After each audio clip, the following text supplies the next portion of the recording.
Miss Casey Carter of MissCaseyCarter.com, and I'm lucky enough to catch up with Curtains. What up? This guy, he came up to me, introduced himself, and I had to give him a hug. I see his name all over the internet, like heavy. You're from Brooklyn. Let me know that. Brooklyn, New York. Now, how long have you been rapping for, or been in this? I've been rapping all my life. Okay. I say when I was like 6, 7 years old, I really got into it. Like, this is what I want to do in my life. What makes a 6 or 7-year-old want to do that? When you know, you just know. You know? Okay. What influences would you say gave you that? Because that's a very young age. Oh, at 6, you know, that's an impressionable age.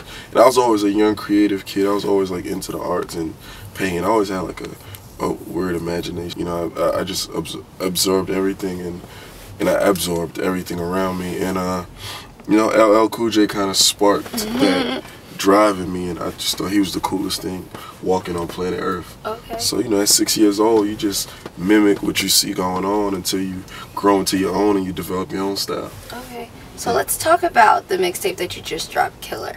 Killer now, tape, yeah. You killed a lot of beats, and you had some very interesting artwork. That's what caught my eye. The artwork was really what it was. Yeah. And, you know, you did do your thing. What was your favorite track that you killed?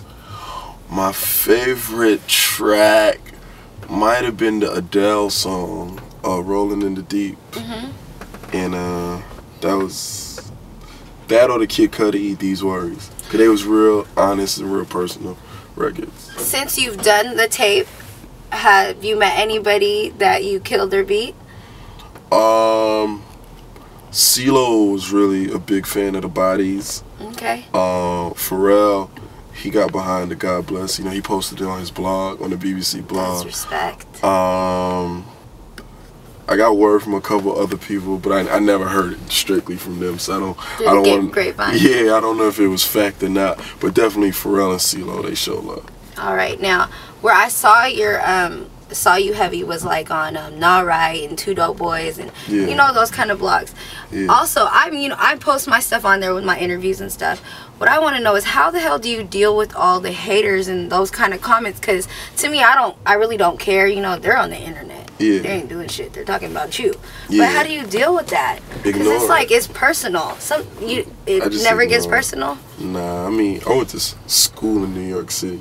So, you know, it's like, you go to high school, you used to that. You know what I'm saying? Especially if you kind of like in a popular circle, or like you know, amongst a certain crowd in school, you gotta have, you know, thick skin, because everybody gonna be talking to you. You're like a target at a certain point. And, you know, the music industry, the whole business, the whole blogosphere, internet world, it's just like high school on a international scale. You know what I'm saying? Cats gonna talk, cats gonna hate, people gonna comment, people gonna say this, they gonna say that. I mean, you can't take what everybody say as fact. You know what I'm saying? People have fickle opinions, and, you know, some people, they might not even listen to the music. They just oh, well, he spelled his name funny, so he's whack. You know what I'm saying? You can't let shit like that get to you. Like, the day I told myself I was gonna be a rapper, I accepted all of that to come with the job. So it don't really bother me. That's what's up. So we dropped the Killer tape. Yeah. What's coming up next? What's next is the follow-up, T2 Leader, The Free World. Okay. That's the next project.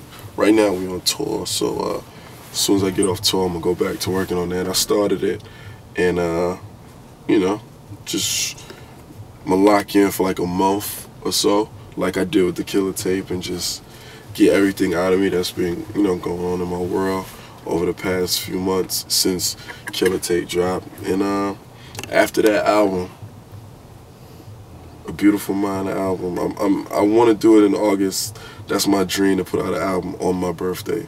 Okay. So I'm working overtime. We'll be looking now in August. Now I'm gonna be expecting hope to so, see man. something. It's not written in stone, but I really hope so. We're gonna wait for that album, August. I'm gonna root for you, okay? Please do. We need that album for your birthday. I need all the energy around it that I can get. Alright, so that's Curtains, and I'm Miss Casey Carter of MissCaseyCarter.com. Motherfucker mom, now how you love that? Bitch, a hustler's habit, keep a couple in the mattress. I'm smooth as I wanna be, cool as the summer breeze. I don't fuck with y'all, so nigga move from in front of me. Came from the gutter and I made it to the suburbs.